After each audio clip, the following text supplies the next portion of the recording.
Hey everybody, welcome back to the channel. Today we've got two stories. The first one is about Mormon crickets. I kind of thought they were starting to fizzle out, but it looks like they're getting worse. This was shared to the Discord channel by a community member. Thank you, Up 10. He's actually a welder up there, trying to deal with all this. Millions of Mormon crickets have arrived in Elko, Nevada, blanketing parts of the city. The hotel workers are pouring hot water, vinegar, bleach, dish soap. They're doing about whatever they can. And the jumpy insects are still coming. This is coming from a hotel worker. And they say they cannot win, but we can hold them off. Roughly 20,000 residents have been infested with Mormon crickets that recently hatched and have started their migratory phase. I'm going to get into that in just a little bit. The more crickets that are run over, the thicker the layers are accumulated on the road, leaving a viscous clay-colored texture on the road. I'm going to roll the footage right now that the community member sent us, Up 10, and let me know what you think. It looks like when it rains, it's going to be as slick as an ochre bowl. Roll it. Stuff that's on the road, that's cricket blood, man. Insane. There's not many over here right now, but maybe you'll notice, see how it's starting to kind of fade from that reddish tint from the tires. Yeah, there's just a couple out now. Yeah, they come and they go, man. It's pretty trippy. See, the red's gone. These crickets feed on grass, shrubs, crops, which is a big one, which contribute to soil erosion and nutrient-depleted soils. The worst part about the infestation is it lasts from 5 to 21 years.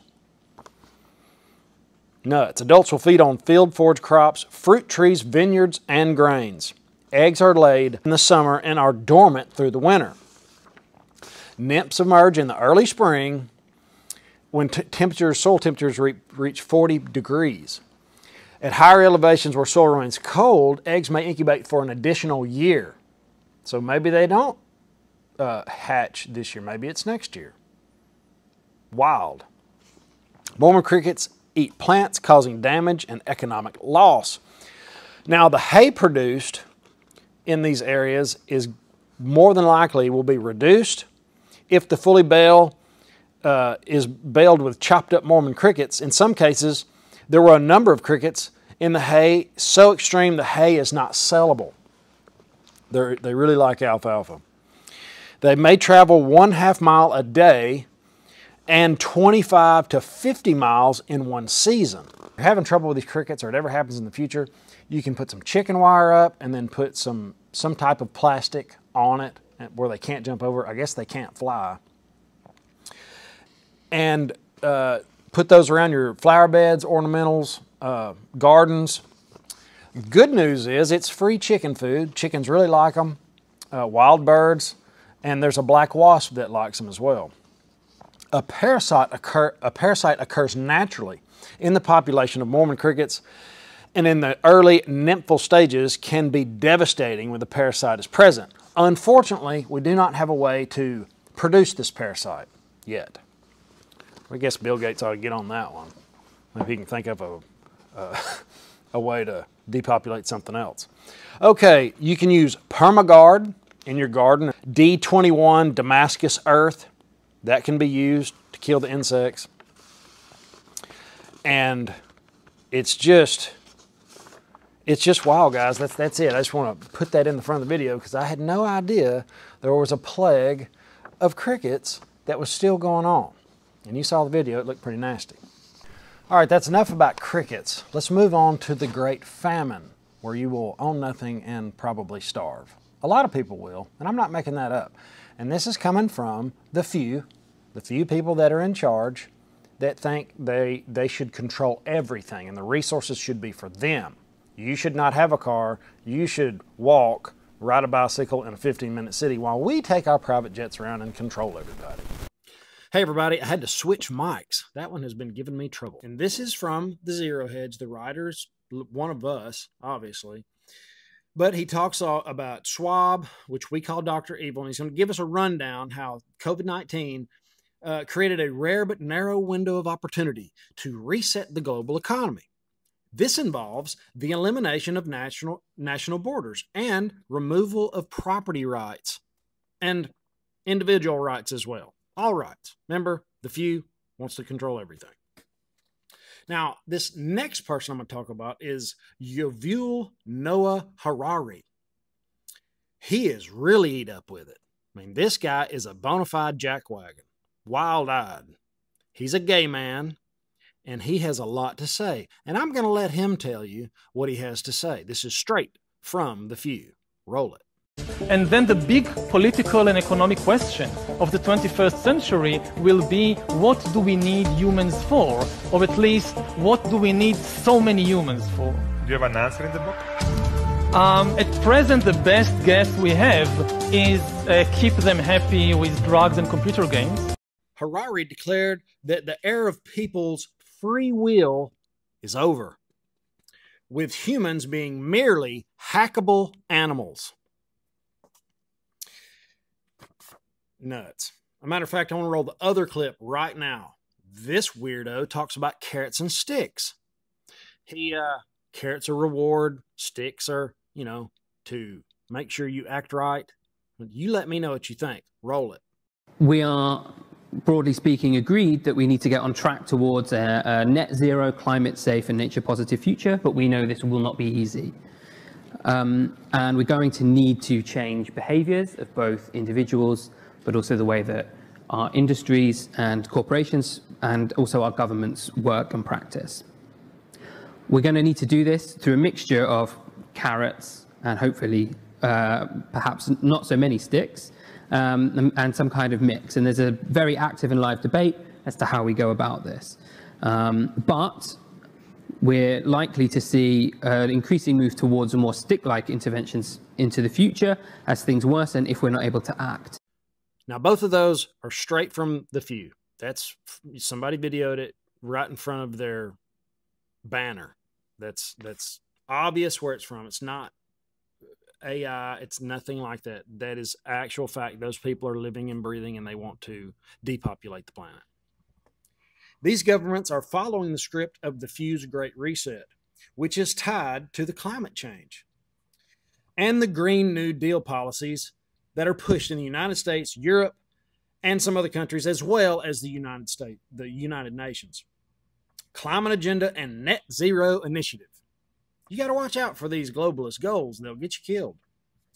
Now, let's talk about the Netherlands. I talk about them all the time, but I want to touch on it because if I was a deranged depopulation maniac and I wanted to starve some people, I would start in a small place like the Netherlands that produced literally a ton of food, like the second largest per capita. Small place, a lot of food. Take that out first. The Petri dish. Netherlands is the Petri dish. The tiny country, in terms of land and population, the second largest food exporter in the world, despite contributing only 5.2% of all of the EU emissions, it is estimated that up to 3,000 farmers could lose or close down their productive farms. Nuts. Moving on. The reduction of human population can be done and has been done through wars before. Wars were a really great tool for the depopulation people.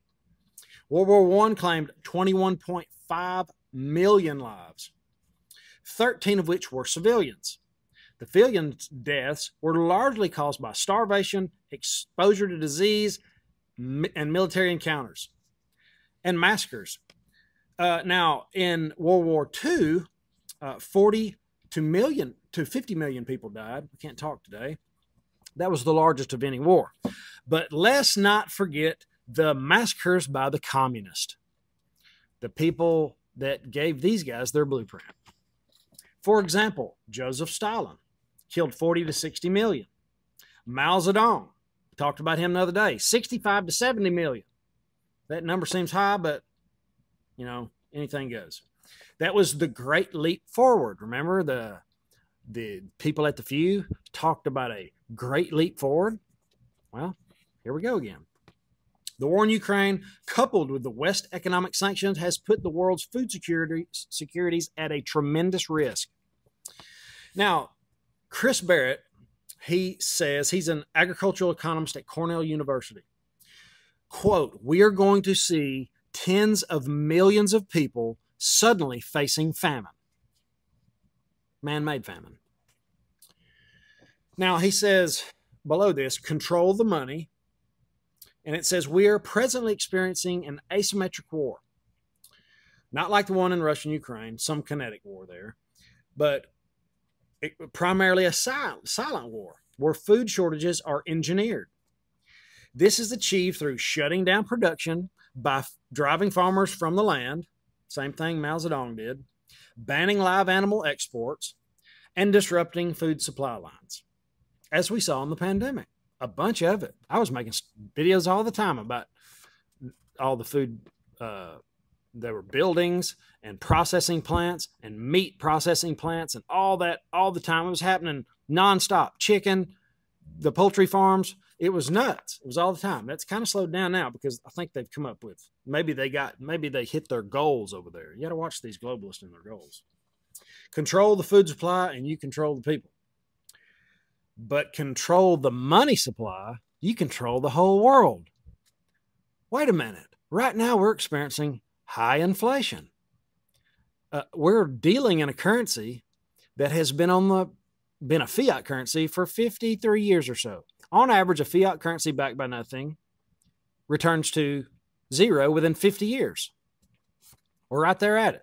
So you can't tell me these globalists don't know that. The people that indoctrinated by the few that are in office that consistently make the wrong decision and sell the American people down the river every chance they get.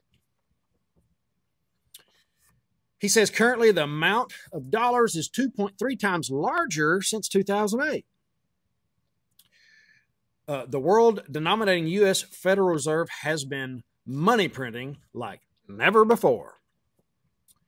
Since the U.S. dollar is the global reserve currency, either hyperinflation will result and or a total global economic collapse will ensue. Either way, it doesn't matter. The global famine will accelerate. It is inevitable.